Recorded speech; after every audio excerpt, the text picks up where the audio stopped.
Bonjour à tous, bonjour à toutes.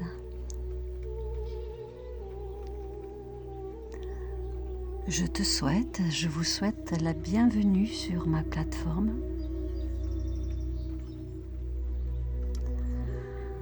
Par ce jour très pluvieux, c'est un grand plaisir pour moi de t'adresser un nouveau message. Si tu le veux bien, si tu es prête pour cette écoute.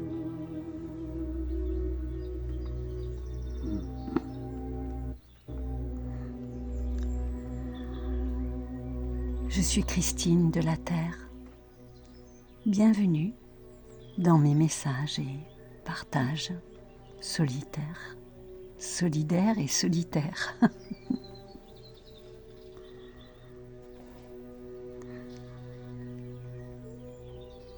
Des messages tirés du site Conversation avec Dieu que tu retrouveras en lien en description sous la vidéo, ainsi que tous les supports sonores et visuels que je me permets d'emprunter, dont je laisse les liens aussi en description de cette vidéo.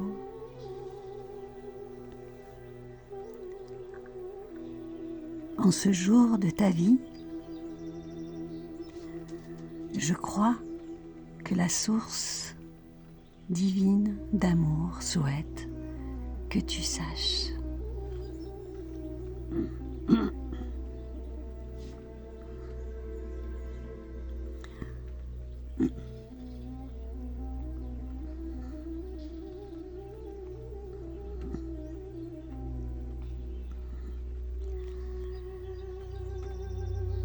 Que le bonheur ne provient jamais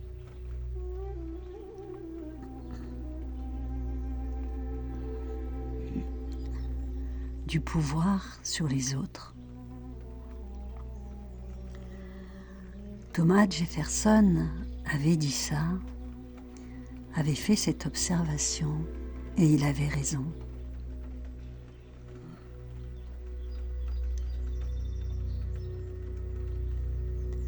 Cherche à avoir le pouvoir avec, et non pas sur l'autre.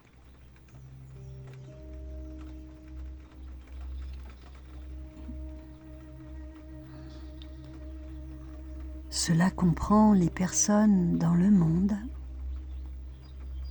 les personnes à la maison et qui que ce soit dans ton lit.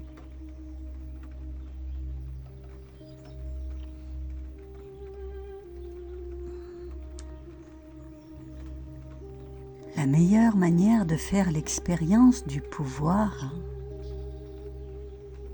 est de le donner.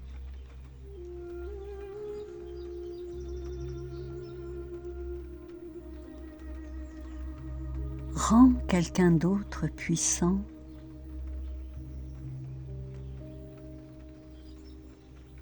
et tu deviendras 2 fois plus puissant qu'avant. Fais maintenant en sorte qu'une personne soit aimée et tu seras toi-même 2 fois plus aimé.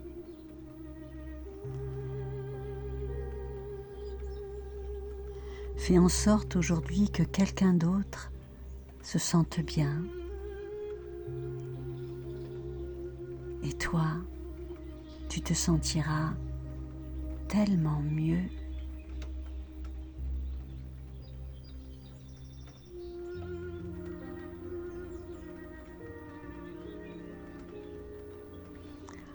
Cela ne marche pas mieux que ça.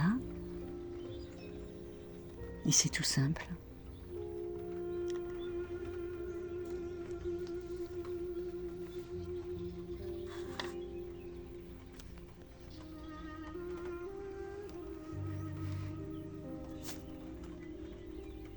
avec tout mon amour, ton ami Neale Donald Walsch.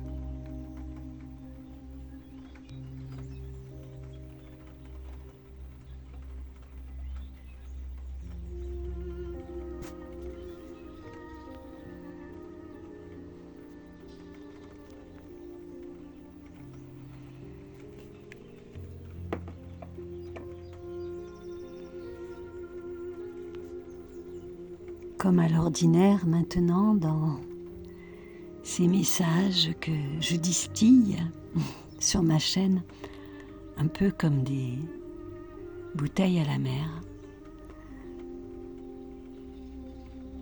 je vous formule en toute humilité ce qui me vient à l'esprit de ces quelques mots.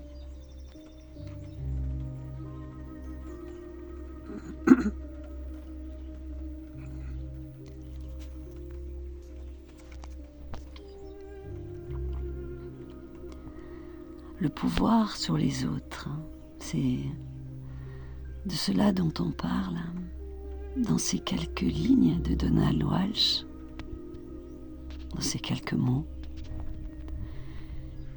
Qui n'a pas rêvé, en toute honnêteté, une ou deux fois et même plus dans sa vie, d'avoir plus de pouvoir? Du pouvoir sur les événements, du pouvoir sur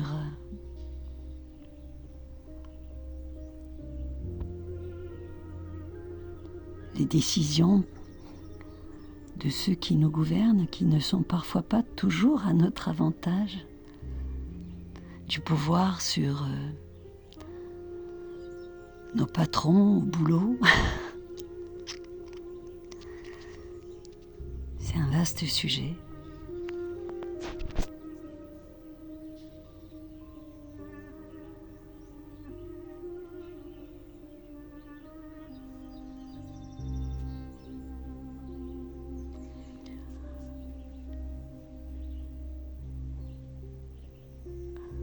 Je travaillais dans le milieu médical.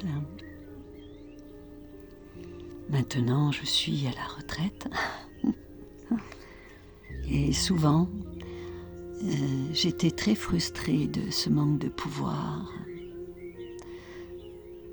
sur l'autre, je dois bien l'avouer, parce qu'il y a des décisions que mes supérieurs hiérarchiques prenaient et qui me frustraient au plus haut point.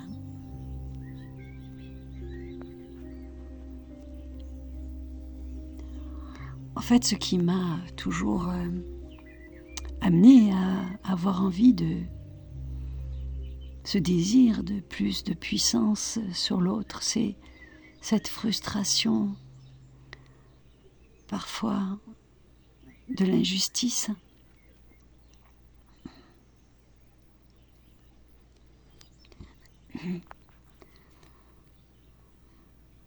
C'est tellement difficile d'être face à une injustice, que ce soit dans le milieu professionnel ou dans notre vie personnelle. C'est difficile d'être face à une injustice et de ne pas avoir ce pouvoir de la changer. Je crois que ça a toujours été pour moi une blessure, une fêlure, d'assister à des injustices et d'être dans une impuissance totale à corriger le tir alors que je ressentais la profonde frustration, la tristesse de ceux qui subissaient cette injustice. Et ça, c'est dans ce registre que moi, ce manque de pouvoir m'a blessée parfois.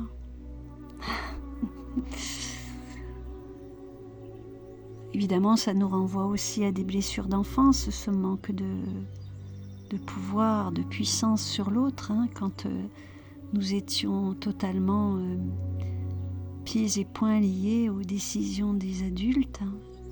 Quelle frustration. Quelle frustration.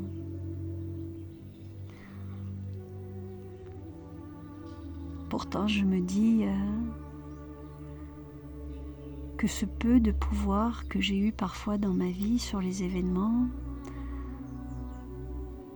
de décision, ce sentiment parfois que tu as dû ressentir toi aussi face à une injustice, c'est-à-dire l'injustice, c'est aussi quelqu'un qui n'a pas compris vous avez pu avoir un élan de générosité ou un élan qui vous paraissait un bel élan et qui a été mal interprété par l'autre. Et ça aussi, on peut le ressentir comme une injustice. Cette injustice, cette impuissance à ne pas être comprise par l'autre, puisque nous savons qu'au départ, notre intention était belle et honnête. Ça nous renvoie, et tout ça, ce manque de puissance. Et je me dis, évidemment, que tout cela a un sens, forcément.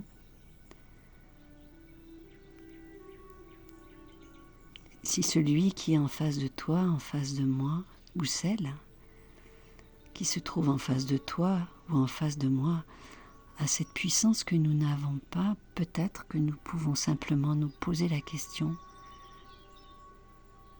pourquoi est-ce qu'il a ou est-ce qu'elle a cette puissance sur nous? Est-ce que ce n'est pas nous-mêmes, à l'intérieur de nous, qui laissons la propre puissance de l'autre prendre le pas sur notre pouvoir de décision?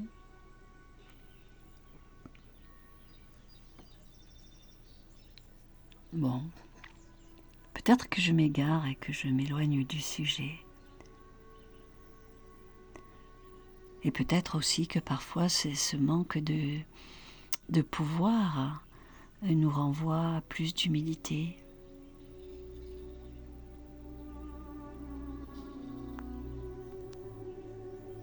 Peut-être que ce manque de pouvoir nous renvoie à du lâcher-prise.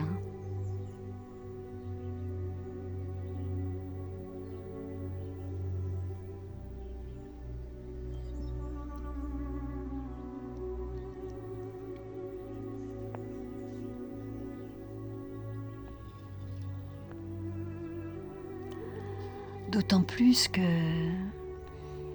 souvent, peut-être que ça t'est arrivé à toi aussi, je me suis rendu compte que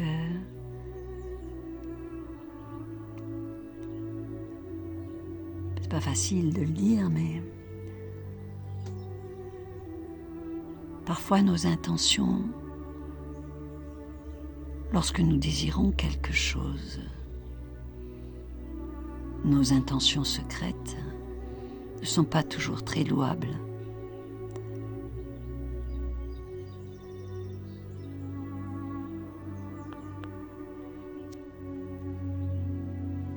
Est-ce que toi, moi, nous tous parfois, nous ne cédons pas à une tentative de manipulation qui nous paraît finalement pas très grave pour obtenir ce que nous voulons?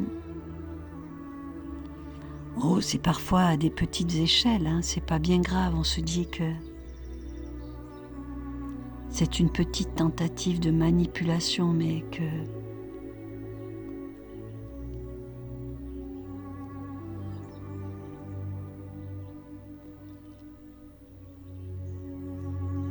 elle n'est pas préjudiciable puisque elle part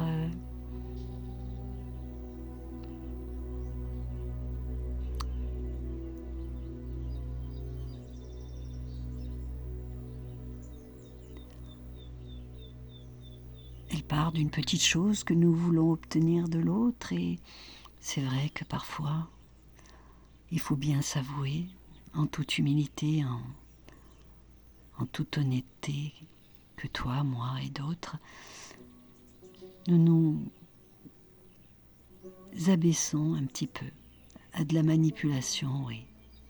C'est tellement subtil la manipulation, Parfois on manipule, on ne se rend même pas compte. Et puis on obtient ce qu'on désire par cette manipulation. Et il y a quand même cette petite voix là. Vous savez, au centre de notre cœur, il y a notre moi de sagesse qui nous dit « Oh, cocotte, t'as pas un petit peu arrangé les choses à ta sauce pour obtenir ce que tu voulais ?»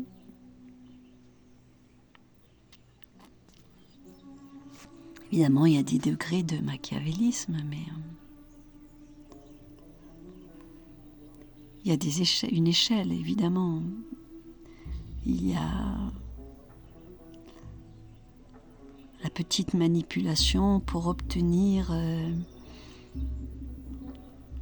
une petite faveur bien négociable et pas bien. Et puis après, ça peut aller très loin. Mais est-ce que la petite manipulation de 1 sur 10 sur l'échelle ne nous amènerait pas à force sur celle qui est de l'ordre de 10 sur 10 et qui devient quand même très dérangeante? Ouais.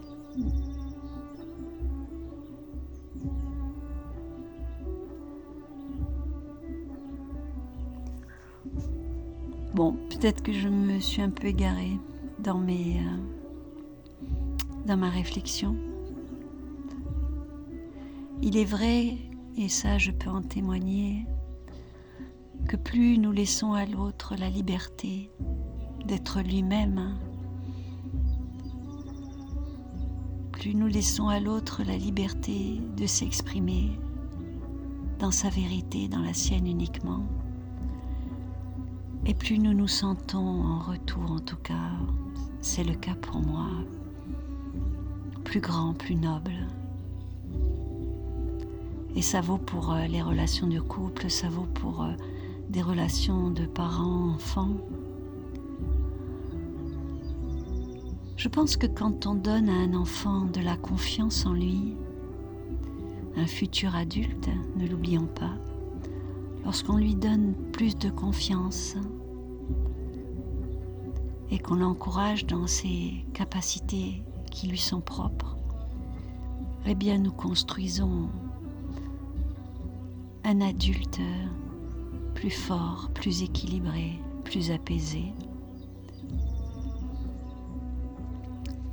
Peut-être que pour retrouver une autonomie par rapport à cette envie de pouvoir sur l'autre, peut-être serait-il utile de commencer par lui donner sa légitimité, lui rendre son indépendance, d'être simplement lui-même. Et est-ce que nous aimons vraiment l'autre finalement, si nous attendons toujours de lui qu'il ou qu'elle se conforme à nos attentes? J'ai plus de questions que de réponses. Je crois que tu l'as bien saisi.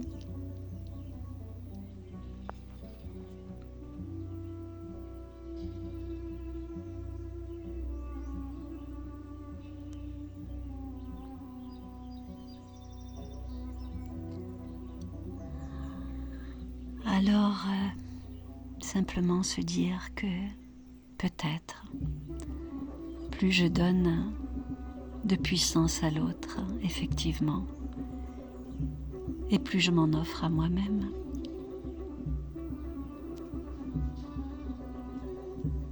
Voilà. Voilà pour ce qui m'est venu de cette conversation avec Dieu et de ce message d'aujourd'hui. Je te laisse à tes propres réflexions sur ce sujet. Merci à tous et à toutes de votre écoute.